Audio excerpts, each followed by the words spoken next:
do the quiz, and then next week we just are going to do a smattering of interesting things from Chapter 12 that I would like you to be exposed to because I know they're in other classes. Okay, so also I was going to tell you guys that this morning while I was in the shower, I had this awesome idea, like a super awesome idea. And so I just thought I would share it with you. So it was an idea about an exam question that I could write. And the exam question would look like something like me like writing a partial computer program where you have to fill in like various calls to like functions that compute things that are based on things that we've learned. So, you would have to, know how to use mod operators and div operators and different things like that. That would be helpful, things from the integer properties, because they come up a lot in programs, and they'll seem more like a computer science type intelligence test instead of just a math test. So that's my brain's, we'll see if it comes to fruition, but that's my idea. So anyways, you maybe want to be prepared to write at least pseudocode. I know it's been a long time since I've written, Java or C++ programs myself. So maybe I'll even mix together lots of different languages so it won't even look like, one language. But you should be maybe prepared to just, use some of the things that you've been learning and apply them in a computer programming kind of context. I already have the idea in my head. Okay, so I just got to sit down and flesh it out because it just came to me in the shower, so I haven't had a chance to work on it yet. Is that the kinds of things that you think about in the shower? It's the kind of things that come to me in the shower. All right, so on to converting numbers from different bases into decimal. So you will recall last time that we did a couple of them, so this will be a good warm-up. So let's say we wanted to convert this number 1264 base 8 into a decimal. Remind me, what would the place value of the 4 be? The what to the 0? 8 to the yeah, so that's the 8 to the 0, and this is the 8 to the first place, and this is the 8 to the second place, and this is the 8 to the third place. And so this would be 1 times 8 to the third plus 2 times 8 squared plus 6 times 8 to the first, that's a 6, plus 4 times 8 to the 0. This is probably calculator worthy. I suppose we could do 8 to the third.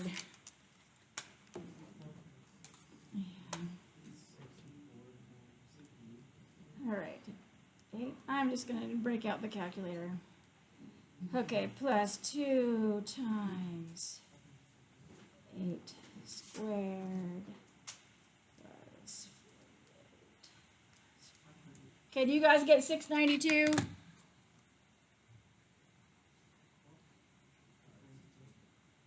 Can anyone verify that? No? All right, just trust me then. I put it in my calculator. Hopefully I didn't screw it up. So if you grab your calculator, check that, and if it's wrong, let me know. But I think it looks right. All right.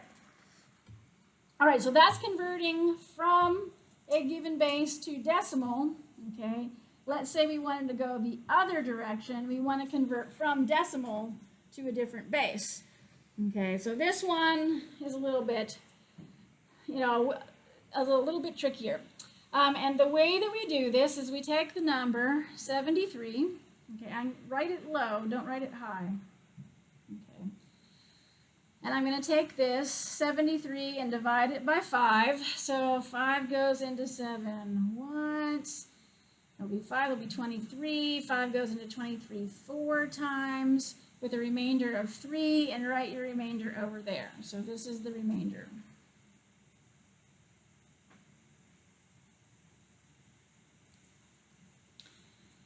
And then do that again. So 5 goes into 14 twice with a remainder of 4. Write your 4 over here. And then 5 goes into 2, 0 times with a remainder of 2. Okay. And once you get up here to 0, you're going to take these and read the remainders down this direction. So 2, 4, 3, base 5. I'm claiming is equivalent to 73 base 10. Okay, let's go ahead and check it and see that. Okay, so we would have 2 times 5 to the what? 2 times 5 squared plus 4 times 5 to the first plus 3 times 5 to the 0. This is 50. This is 20. This is 3. 73, sure enough. Okay.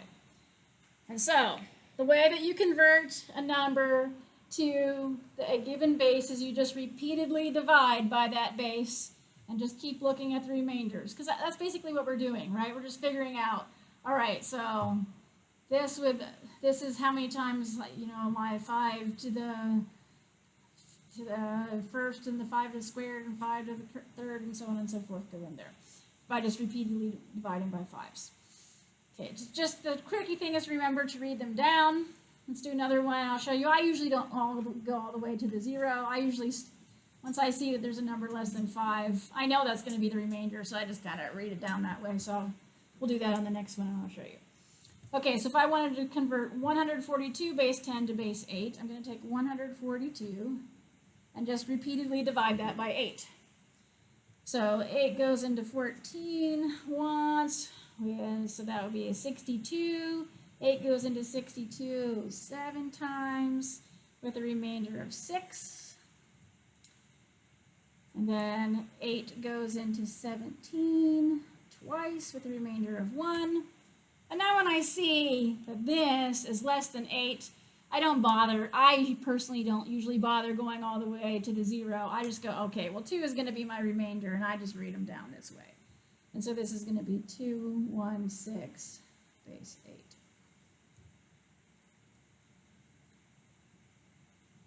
And then if we wanted to check that, we could do that. We won't check the last one. We'll go ahead and check this one just for practice. So this would be 2 times 8 squared plus 1 times 8 to the first plus 6 times 8 to the 0. So that's 128. That's 8. That's 6.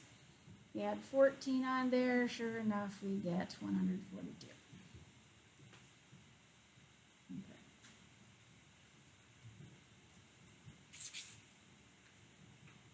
And then base 2, lots and lots of dividing by 2. So 43. Can you see that one? No, you can't. Okay, so 2 goes into 43. Let's see, 21 times. With a remainder of 1. 2 goes into 21 10 times with a remainder of 1. 2 goes into 10 5 times with a remainder 0. Very important to put even remainders of 0. Those are placeholders. They've got to be there. Don't just go, oh, 0. I'll just skip that one. No, you have to put the remainder of 0. 2 goes into 5 twice with a remainder of 1. And then 2 goes into 2 once with a remainder of 0. Very important to put the 0 again. This is now less than 2. So I'll use that one and read this down. And I would have 1, 0, 1, 0, 1, 1, base 2 for my 43.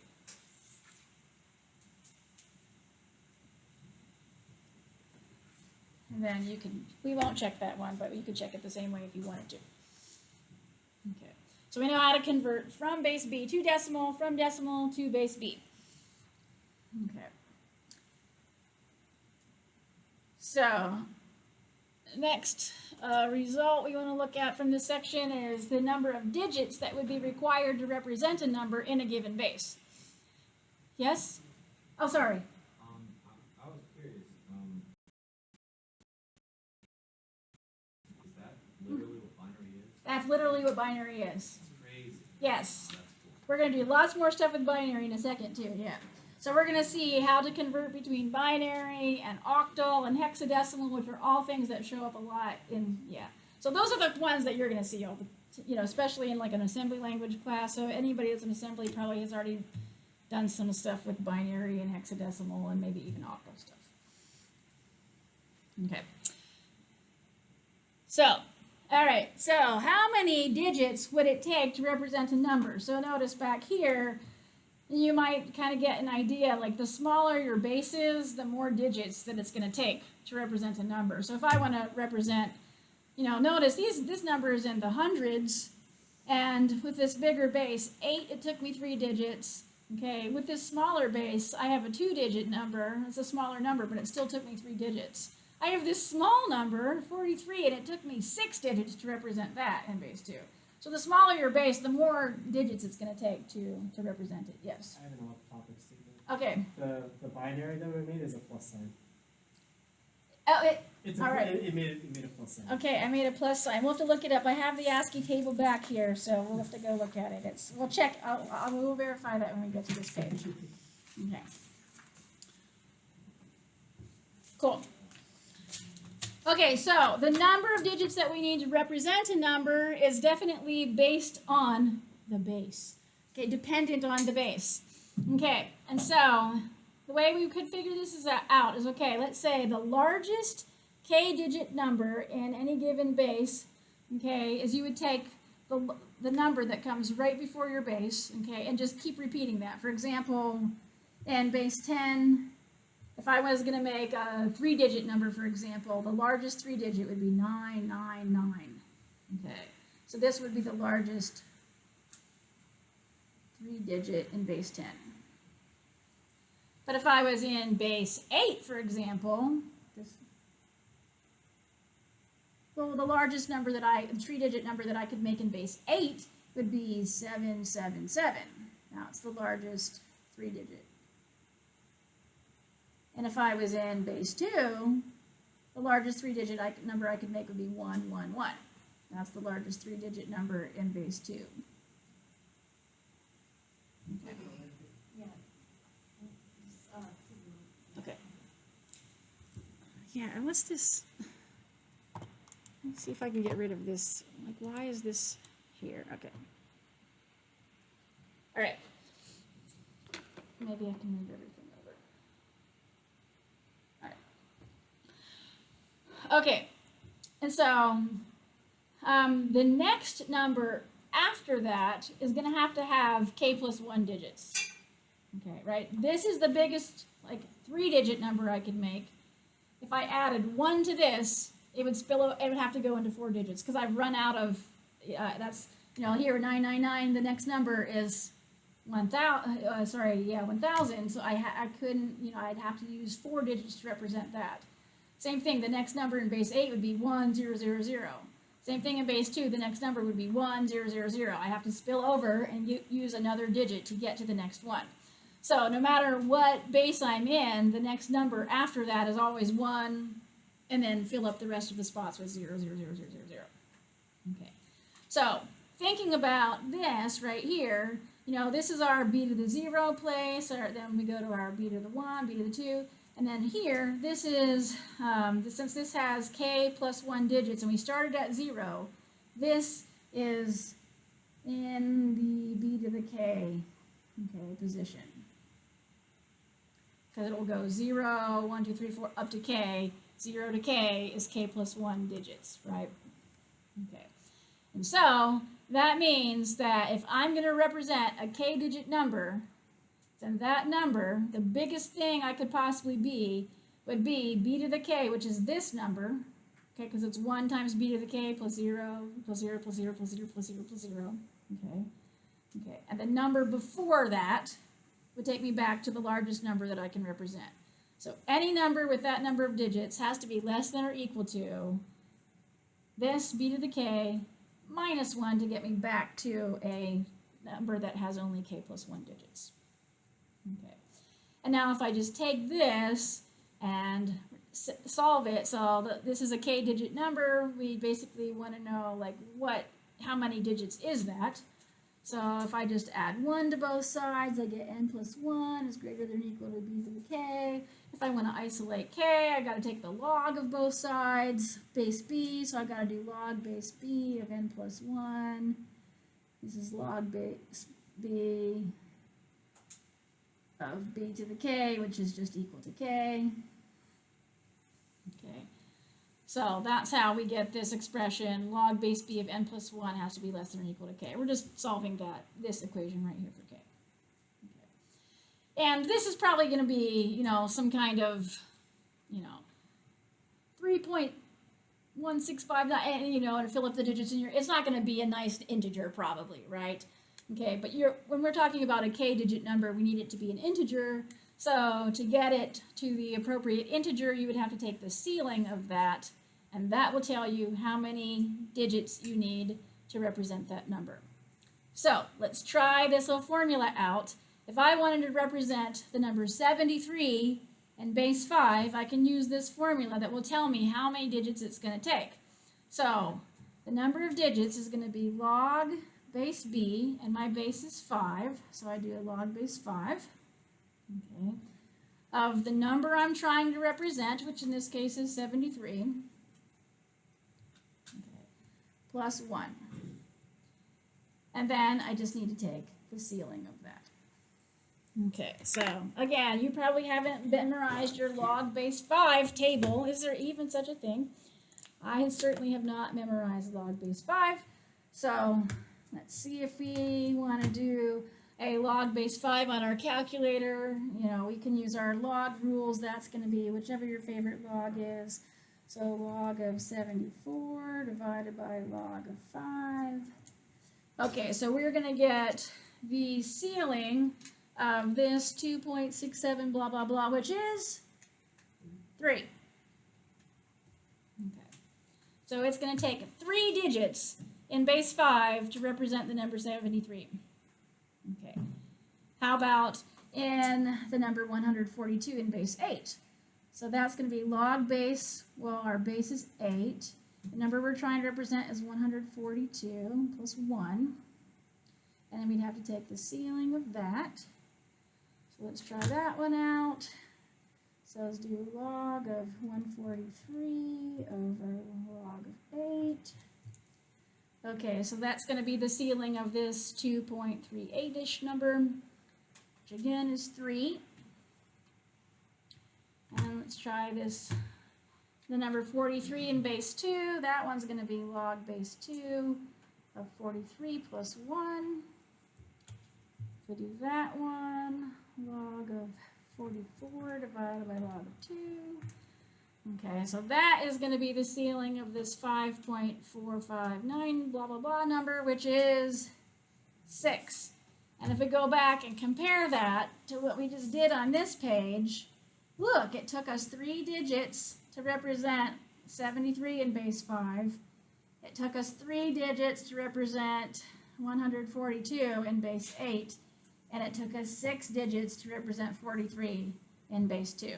Just as expected. Okay, so no surprise there, but we can verify that the formula, it did indeed tell us exactly how many digits it was going to take for us to represent that number. Okay.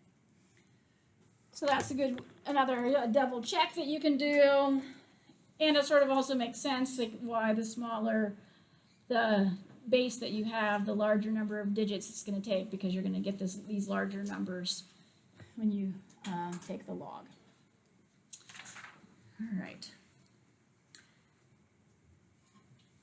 All right, so yes, you're going to see lots of binary numbers in computer science, but binary numbers tend to be very long. They take lots and lots of digits, and there's just 1 0 1 0 0 0 0 1, and it's hard for the human mind. Like, computers can keep track of them because that's what they're designed to do, but it's hard for people and humans to keep track of those things. So often we will convert binary numbers to something like octal or hexadecimal for us as humans to work with them, because they have fewer digits and they're much easier to work with. So it's a good idea for us to know how to convert between different bases.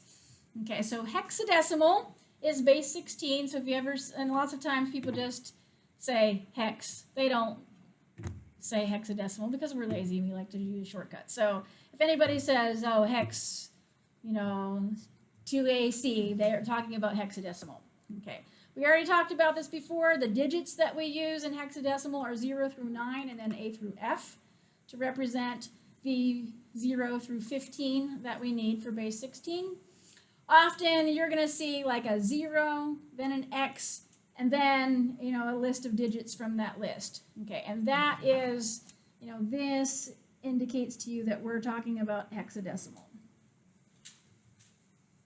Okay. So if you ever see 0x something rather than like parentheses around it with a little subscript of 16, it's just telling you the same thing. This is a base 16. Okay, so it's probably, when you run across them, it's more likely for you to see them that way. Okay, so real quickly, let's say that we saw the decimal number 179 and we wanted to convert that to hexadecimal. How do we convert from decimal to hexadecimal? Yeah, we got to take our 179 and do repeated division by 16. So 16 goes into 17 once with 1 left over. 16 goes into 19 once with 3 left over. Okay, and now 11 is less than 16. So that is going to be a remainder, but what should we use for the 11? B, right, because this is like 10 and this is right 11, right? So this is really a B.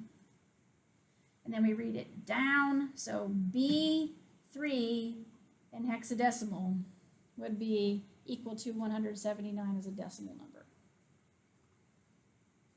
Okay. Octal is another convenient one. Okay, let's say we needed to convert 179 to octal. Okay, probably going to take, do you think more than 2 digits or less? More or less. Probably more, right? We could like go in our calculator and figure out how many went more, but probably more. And to convert 179 to octal, we need to do repeated division by 8, right? So 8 goes into 17 twice with 1 left over. 8 goes into 19 twice with 3 left over. And then 8 goes into 22, only twice. 2 times 8 is 16, so there's 6 left over. And then we have our 2. 2 is less than 8, so we can just read that one down. So this is going to be 263 base 8. And then if we wanted it to be, okay, and then then we've got binary, and of course binary only has 1s and 0s in it. Okay, so binary is the same as base 2.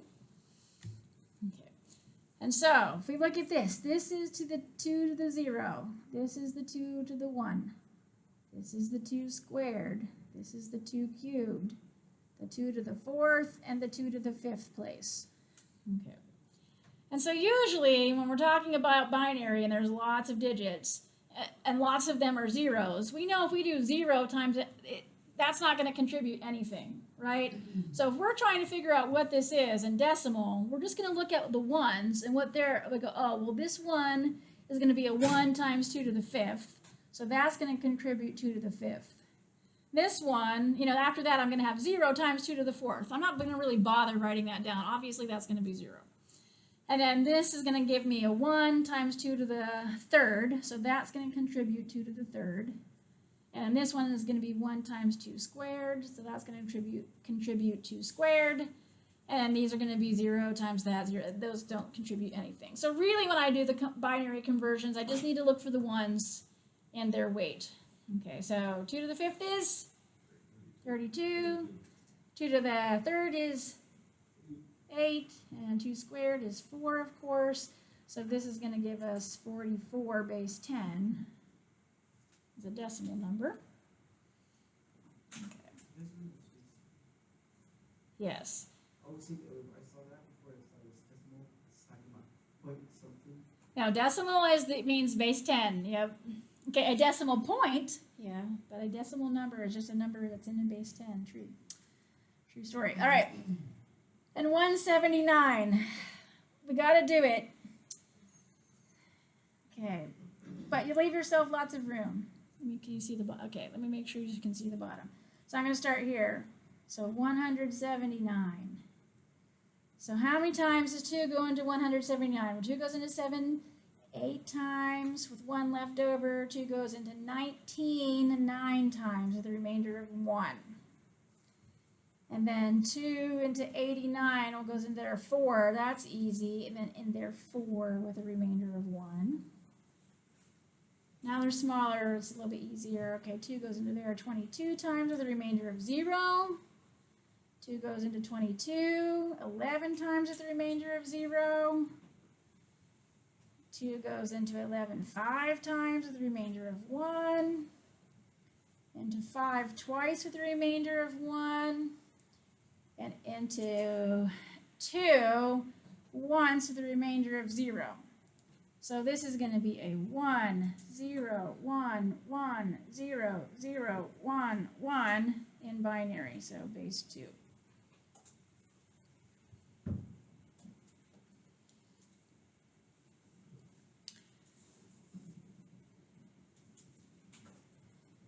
Okay. Yes. I don't think the hexadecimal one is right. I think Is it's A3, not B3. It was the 11 not correct? Because, well, if you scroll up a little bit, because it says digits 0 through. No, the B. 11 is B. I think like when you say can't like see use the- the you can pull it digits, down a you little bit. forgot to. You labeled the A as 10, but you didn't count the 0 at the beginning. So 9 would be 10, and then 11 would be 8. No. Because it counts 0 to 15. Yeah, it counts 0 to 15. That's our 16 digits. There is no 16 in base 16. Oh, that's how it's. It's 0 through 15. Okay. Yep. So this will be 10, 11, 12, 13, 14, 15. But there are 16 different symbols, Gotcha. and their values are 0 through 16 minus 1. Yep. Okay, good. Thanks for the question. All right. So now, we all thought this is pretty painful, right? And you say to yourself, oh, if only there were an easier way, right? Like, you're always longing for the easier way. So I'm here to tell you, thank God there is an easier way. Okay, and so it's really quick to convert between hex, octal, and binary, all of which, so 8 and 16 are both powers of 2. And so because they're powers of 2, they have this nice way to convert between them. All right, so let's say that I wanted to take this big long string in base 2 and convert it to hexadecimal and convert it to octal. Okay, so one way that I could do that is that I could take this and I could convert it to a decimal number, and then take that decimal number and repeatedly divide it by 16 and repeatedly divide it by 8. Okay, does that just make you feel like you don't want to do that? Hopefully it makes you feel like you don't want to do that. Okay, but the other thing you can do is if you have something in binary and you need it to go into hexadecimal, well, it takes, so hexadecimal, you think about 2, 16 is 2 to the 4th. So hex 16 is 2 to the 4th. So I take this 4 here, and I take my binary string here, and I take it and break it up into groups of 4. So starting at the ones place, and this is at 2 to the 0 is 1. Every single base has a ones place, because any base to the 0 is the ones place. So starting with my ones place, I count 1, 2, 3, 4. And I mark that off. And then on the next 4, 1, 2, 3, 4. And the next 4, 1, 2, 3, 4. And then 1, 2, 3, 4. Okay. How is it exactly 16? Because I made up this example and it's okay, and if it didn't turn out perfectly that way, you would just pad zeros at the front so that you could get a group of 4. Like it's not going to change anything. So, okay, and so then for hexadecimal, I just take this and I replace it with its hexadecimal equivalent. Okay, so looking at this, just this one, this is the 2 to the 0, and this is the 2 to the 1, 2 squared place, right? So this is worth 1, and this is worth 4. So what's that number in hexadecimal?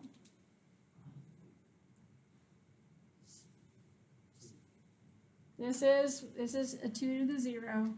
This is 2 to the 1. This is 2 squared. So I have a 2 to the 0 and a 2 squared. That's 5.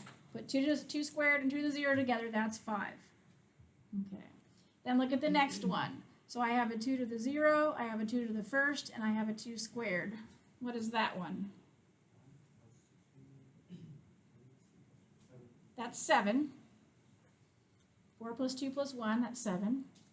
And then this next one, this is 2 to the 0, 2 to the first. This is a 2 squared and a 2 cubed. So that's 12. What symbol is that in hexadecimal?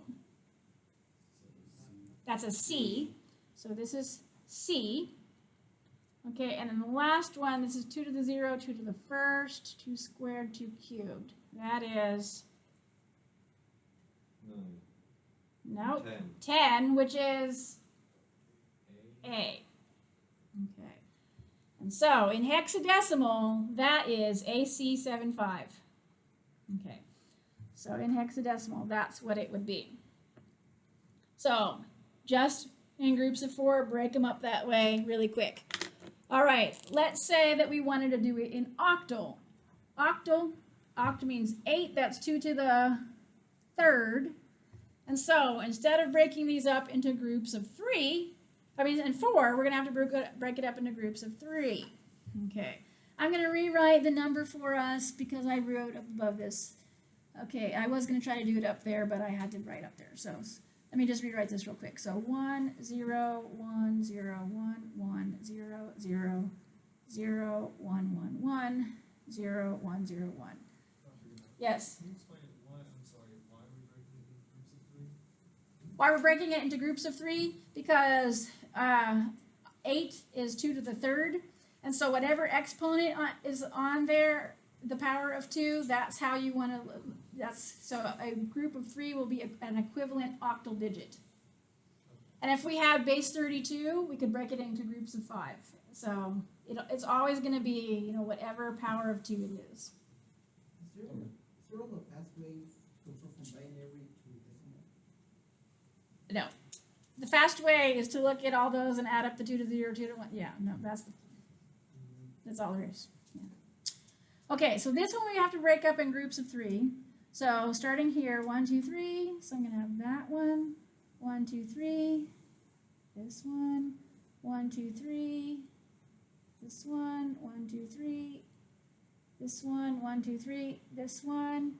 And here was our case where we only have this one, so you can just kind of pad these zeros in the beginning. Okay, that would still be the same number. So if you want to think of it as a group of 3, you can put those extra zeros on the front so that you can get a nice group of 3. And then we just have to figure out the octal equivalent of each of those. Okay, so what is the octal equivalent of 101? That's 5. So this is the 2 to the 0, this is the 2 squared. Okay, how about 110? That's 6. So this is the 2 to the first, and this is the 2 squared. How about 001? That's 1, that's an easy one. How about 110? We've already seen that one. 6, that's 6. And then 010, that's 2. And then 001, we've already seen that, that's 1. Okay, so in octal, it'll be this number. Okay. And so it's often the best way to do lots of these as conversions is go to binary, and then it's quick to get from binary to octal or binary to hex. So let binary be your starting point, and then just break it up into groups however you need it, and you can quickly get to hex. Okay. Similarly, if I wanted to turn something into, it's really quick. Notice how quickly I was able to, it took me almost no work to get from 179 in hexadecimal. And then once I'm here, I can say, okay, well now if I just take this 3 and replace it with its 4-bit equivalent in binary, okay, which would be 0011. Look at that, 0011. And then replace the B with its binary equivalent, which would be 1011. Yay, 1011. Okay, and so, like, it's much quicker than doing all this repeated division by 2. Just go to hexadecimal and then quickly just replace the 4-bit equivalent of 3 and the 4-bit equivalent of B, and then you're done. Okay, so that's a way quicker conversion than all of this repeated division, I would think. Okay, so that's a good way to do the conversion if you don't want to divide forever. Okay, so now, okay, with that idea in mind, let's say we have this number in base 8, and we want to convert it to binary. So I'm going to have to replace each of these octal digits with how many bits, binary bits? 3. Yeah, so I need to replace the 7 with its 3-bit equivalent, okay, in binary. So 7 would be what in binary? 1, 1, 1. 1, 1, 1. 1 plus 2 plus 4 is 7. Okay, so that's our 7, and then I do need to do my 3 bits for 2. So 3 bits for 2, 0, 1, 0. So 0, 1, 0 would be my 3 bits for 2. Let me mark it. This is my 7, this is my 2. Okay. Then the 3-bit equivalent for 3, yeah, 0, 1, 1. And then my 3-bit equivalent for 5, 1, 0, 1. That's 4 and 1 is 5. Okay. And so I can quickly get to binary, and then once I'm in binary, I should be able to quickly get into hex. How can I quickly convert this to hex? Yeah, just take groups of 4. So I'm going to take 1, 2, 3, 4, these 4, and then 1, 2, 3, 4, these 4, and then 1, 2, 3, 4, these 4. And why did it work out so perfectly? Because I made up this example. Okay, so no, it's not always going to be that perfect. Okay, and so now 0, 1, 1, 1 in its hexadecimal equivalent is still 7, right? So this was 7, putting a 0 in front of it, it's still 7, right? Okay, so that's 7. How about 1, 1, 0, 1?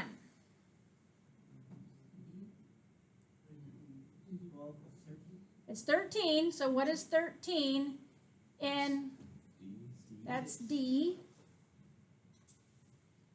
And then 1, 0, 1, 0 is A. Good, that's 10, and A is 10. Okay, because that's 2 and that's 8, right? So that's, and so we can quickly get our hexadecimal from our binary.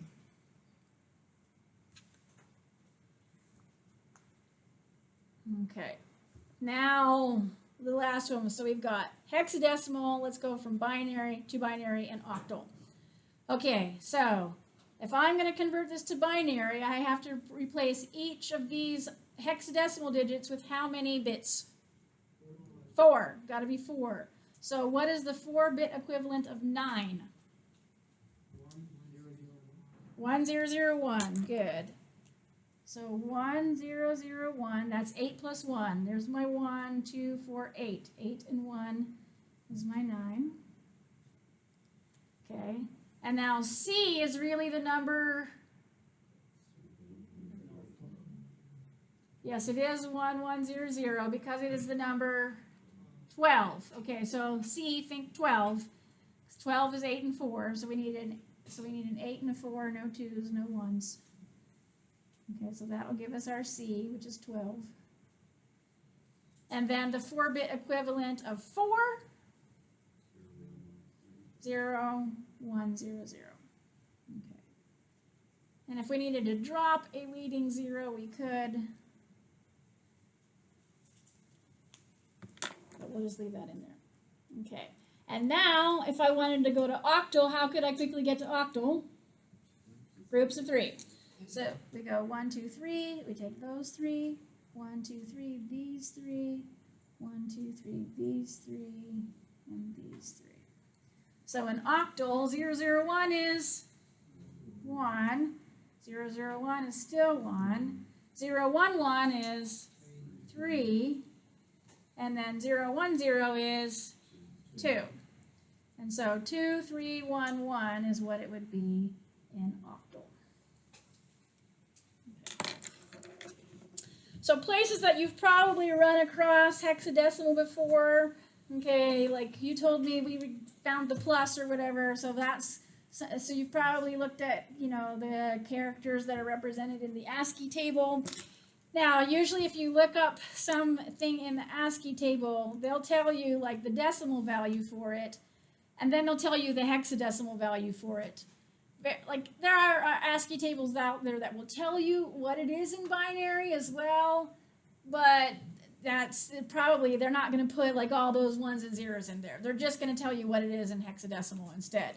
And now if you wanted to figure out what the 8-bit character, okay, was, especially if you're like taking an assembly language and you're doing shifts and weird things on these characters, you can easily figure out what the 8-bit representation of that character is from the hexadecimal. So let's say I'm going to a question mark. Okay, well that's 3F in hexadecimal. So I can easily figure out what the 8-bit character is going to be. Okay, I just take the F and replace it with 4 bits.